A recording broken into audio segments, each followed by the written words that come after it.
Bienvenidos, estamos en la mesa conclusiva de nuestro foro internacional ¿Por qué persisten la pobreza y la desigualdad en México? Mario Barragán, Juan Luis Hernández.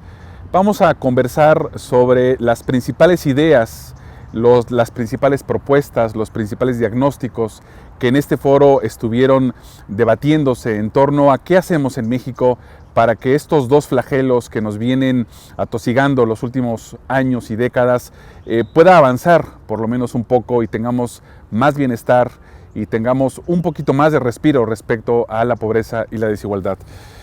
¿Cómo viste, Maru, este foro y qué te parecieron algunas de las conclusiones, algunas de las ideas que se estuvieron movilizando en esta mesa?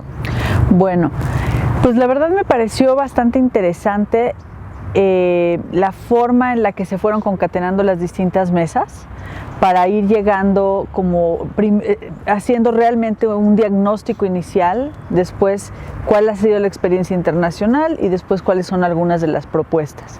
Yo creo que, si me preguntas, la más importante para mí fue la falta de la productividad del mercado mexicano, del mercado. Poco lo que decía Santiago Levy. Mucho lo que decía Santiago Levy, y quizá lo que puede uno hacer es que al ir analizando las demás conferencias se va viendo cómo esa falta de productividad se podría revertir, por ejemplo, con las propuestas de la mesa de expertos internacionales, con educación, con inversión en capital humano, que es algo fundamental.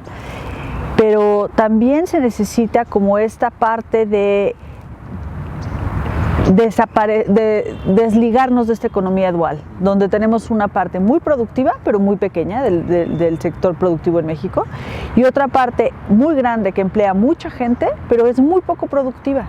Entonces, creo que una llamada es a que la política pública no siga promoviendo esa pequeña empresa muy poco productiva que no da empleos necesariamente formales, que son empleos muy mal pagados. Obviamente, si no son formales no tienen ningún tipo de prestación, les impide invertir en capital humano.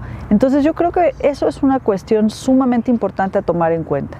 Yo creo que Santiago fue muy relevante en nuestro foro porque en los tiempos de Ernesto Zedillo fue el que diseñó, el que planteó un tipo de política social como fue entonces Progresa, sí, y que hay muchas enseñanzas para él respecto a este proceso, y ahora que está en el BID creo que tiene una madurez en términos de política pública.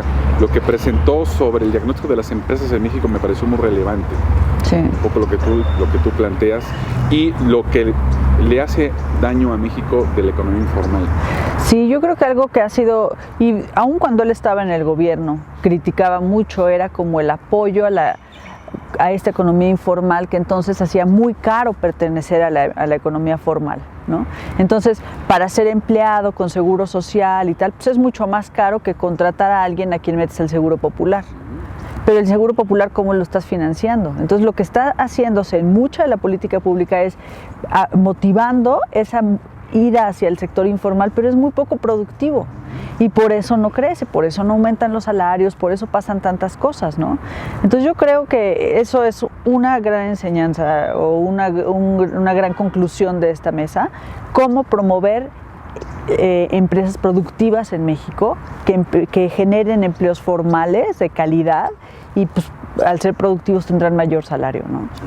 A mí me parece también muy interesante, digamos, una de las motivaciones de este foro fue preguntarnos por qué México, a diferencia de nuestros vecinos, no hemos logrado con nuestras políticas públicas detonar crecimiento o detonar una mejor distribución de la riqueza, que afecte, digamos, tanto la pobreza como la desigualdad. En cambio, nuestros vecinos, sea por la vía del crecimiento o sea por la vía de la distribución, han logrado mejorar muchos indicadores, han logrado bajar la pobreza, han logrado disminuir la desigualdad. Y era un poco como la pregunta de la envidia, ¿no? Es decir, sí, ¿por qué ellos sí y nosotros no? A pesar de que ellos comparten con nosotros las mismas problemáticas, porque nosotros normalmente podríamos decir, claro, no hemos logrado avanzar contra la pobreza porque somos corruptos. Bueno, Brasil, Ecuador, Perú, etcétera, cojean del mismo problema. Y también podríamos decir es que tenemos problemas muy serios de violencia, pues ellos también. Es decir, en realidad la región latinoamericana tenemos muchas convergencias en términos de problemáticas, y yo creo que lo que presentó el colega de Brasil, el embajador de Ecuador, el colega de Bolivia, dan una muy buena idea de cómo combinando muy bien las políticas de crecimiento y las políticas de distribución, se puede realmente avanzar contra esto. No es un derrotero, digamos, determinista con el cual no se puede hacer nada. No, yo creo que al contrario, y eso fue interesante de tener gente de la región, ¿no? Que ya no puedes decir, bueno, es que estás comparando con Finlandia donde las condiciones son distintas. No, son las mismas. Y sin embargo, creo que ellos han logrado muchos avances. Y ahí creo que quizá otra enseñanza importante, o dos, serían: uno, el aumento en el salario mínimo en ningún momento es un problema, al contrario, ¿no? Eso puede incentivar muchas cosas, porque ahorita la gente, aún recibiendo el subsidio, digamos, de Prospera, sigue por debajo de la línea de pobreza, ¿no? O sea, lo patético es que trabajando, la gente, deja tú los que están en Prospera, los que trabajan pueden estar por abajo de la línea de pobreza. Entonces, pues eso es algo que tiene que subir, y ya si nos salimos de la región, que Brasil lo hizo y lo hizo muy bien, pero si nos salimos de la región, pues Alemania y Estados Unidos suben el salario mínimo y nadie se rasga las vestiduras, ¿no? Al contrario, es como una cuestión importante de hacer, porque los mercados tienen fallas. Y creo que esa es una conclusión importantísima. No es como que te tienes que alejar de los mercados, sino tienes que sobreponerte a los problemas que tienen intrínsecamente, que son las fallas de mercado. Entonces tienes que regular, tienes que meter la mano donde las cosas no están funcionando, y donde típicamente no funcionan es en la distribución del ingreso y en la generación de pobreza. Esto que dices, Maru, es sumamente relevante porque tenemos, creo yo, además una suerte de elemento tangencial con respecto a Estados Unidos.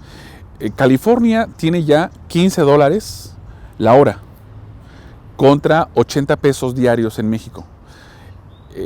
Entonces, claro, ningún muro va a poder detener esta brecha salarial tan grande, en la cual tanto centroamericanos como mexicanos van a tener todos los incentivos para irse a Estados Unidos, aunque sea por los túneles que haga el Chapo por abajo del muro. Claro, el otro día oía una entrevista con Thomas Friedman y decía que de qué tamaño tendría que ser el muro si el mar Mediterráneo no para la migración entre África y Europa, ¿no? Dice, ¿va a ser más ancho, más profundo, más grande que eso? No lo va a ser. Y como dices, son cuestión de precios relativos. Entonces, pues, si tu salario va a ser tan alto allá, no, vaya, y aquí no tienes esa es la otra, ¿no? Que yo creo que también quedó claro que no hay como una política pública o una política de industrialización, una política económica clara que diga hacia dónde vamos, ¿no? Y yo creo que aquí se suman 2-3 variables que también aparecieron en el foro que fueron muy relevantes, que es el Estado de Derecho importa. Sí. El Estado de Derecho importa porque cuando los empresarios tienen que destinar probablemente entre el 10 y el 30% de sus recursos o de sus utilidades para pagar sobornos, ahí se van muchas posibilidades de aumentar un salario que sea más digno. Claro. Y creo que ha sido muy interesante los últimos años cómo ha comenzado a moverse un poco esta creencia en un sector de empresarios que se negaban tan solo a escuchar esa propuesta. La Coparmex, por ejemplo, está cada vez más empujando a que vaya subiendo progresivamente. Y eso me da mucho gusto porque la Universidad Iberoamericana Puebla ha sido un actor muy pujante en este asunto de mover el salario mínimo. Es insostenible. Sí. Y ahora con el gasolinazo de este año 2017 se comió el aumento histórico que tuvimos de 74 pesos a 80, que fue el mayor aumento a salario mínimo en la historia. Sí, sí, ¿te acuerdas que hicimos algún trabajo precisamente sobre eso, ¿no? Cómo sube el salario mínimo, pero sube la gasolina muchísimo más, y entonces pues no hay ningún efecto. De hecho, el efecto sobre crecimiento es negativo, ¿no? Entonces, claro, es un problema muy serio, que el salario mínimo tiene que aumentar en términos reales, no nada más nominales, ¿no? Porque si apenas va alcanzando, pues no puede funcionar así. Entonces yo creo que eso es algo que no se debe quitar el dedo del renglón. Yo creo que por suerte, y bueno, también por, como dices, mucho trabajo que se ha hecho aquí y en otros lugares, ya es un tema en la agenda pública. Entonces, creo que se va a seguir y yo supongo que va a ser un tema relevante en esta próxima campaña, porque sin eso no hay salida de la pobreza, ¿no? Hay otra propuesta que me pareció muy interesante, muy discutible evidentemente, porque se trata de una suerte como de laboratorio socioeconómico, que es lo que presentó Juan Carlos Monedero del partido Podemos de España, en torno a la renta básica universal. Sí. Ellos están planteando que cada familia española debería tener por lo menos 1.200 euros al mes, independientemente de si trabaja o no trabaja. Recientemente vi que esto ya lo empezaron a hacer en Finlandia, con aproximadamente 250 familias, en una suerte de a ver qué tipo de incentivos genera entre quienes trabajan y quienes no trabajan. Y hasta ahora parece que está siendo muy interesante en términos de los efectos tanto para el consumo como para la resolución de ciertas problemáticas, digamos, de las familias. Estamos muy lejos de eso, pero no me parece mala idea que empecemos a discutir qué tipo de posibilidades tendría este tipo de políticas en un país naturalmente como el nuestro, con millones de personas muy distinto a Finlandia, pero que estamos necesitando más equidad en las oportunidades. Sí, yo creo que para eso, lo primero que se tiene que plantear, digamos para eso e independientemente de eso, es una reforma fiscal real, ¿no? Donde realmente estés redistribuyendo. Hay datos que muestran que México, antes y después de los impuestos, o sea, en muchos países, por ejemplo, el Gini, en los países, en Finlandia, Suecia, por ahí, los escandinavos tienen un Gini de 0.5 más o menos antes de impuestos. Quiere decir que es más o menos desigual, ¿no? Como estaría México ahorita. Una vez que hacen que la gente paga impuestos y se da el gasto público, eso baja a 0.3. En México, antes y después de impuestos, queda igual. Entonces, la política fiscal no es redistributiva. Entonces, yo te decía, independientemente, pero también ligado a lo que estás proponiendo de esta renta universal, se necesitan más recursos. México recauda muy poco con respecto a otros países, tanto latinoamericanos, o sea, recaudamos como porcentaje del PIB, no me acuerdo el número, pero es menos que Guatemala a veces, ¿sí? Entonces los datos implican que pues hay que recaudar más, hay que recaudar mejor y hay que gastar bien, ¿no? Pero eso creo que es algo fundamental. No nos hemos centrado porque tocas muchos intereses, ¿no? Tocas muchos intereses, pero es la única vía de redistribución. Ahorita lo estamos viendo con la discusión en Estados Unidos de los impuestos, ¿no? O sea, ¿cómo puede ser que millonarios digan cobren los impuestos porque si no esto no puede salir adelante? Para ir cerrando, Maru, Aristóteles decía que sociedades desiguales, sociedades violentas. Sí. Y creo que México está claramente en esta tesitura y necesitamos movernos con estas variables. ¿Qué palabras utilizarías para concluir como de aprendizaje y de enseñanza de este foro? Ok, incremento en productividad, reforma fiscal real, redistribución del ingreso y aumento en el salario mínimo. Creo que serían las 4 claves para ir armando una política pública que realmente incida sobre pobreza y desigualdad. Correcto. Y yo complementaría que con un Estado más de leyes, con un Estado que acote al máximo la corrupción y con un Estado que combata la impunidad, podríamos tener mejores condiciones para estas condiciones de variables económicas.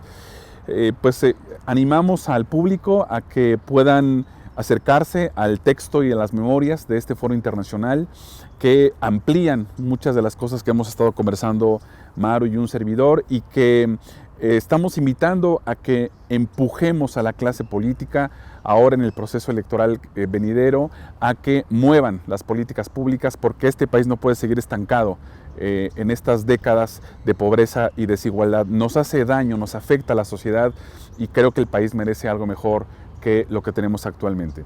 Los animamos a que se aproximen a estas conclusiones del Foro Internacional, por qué persisten la pobreza y la desigualdad en México, y que se unan en este esfuerzo que tiene la universidad por hacer de esta sociedad una sociedad más equitativa y más justa. Muchas gracias.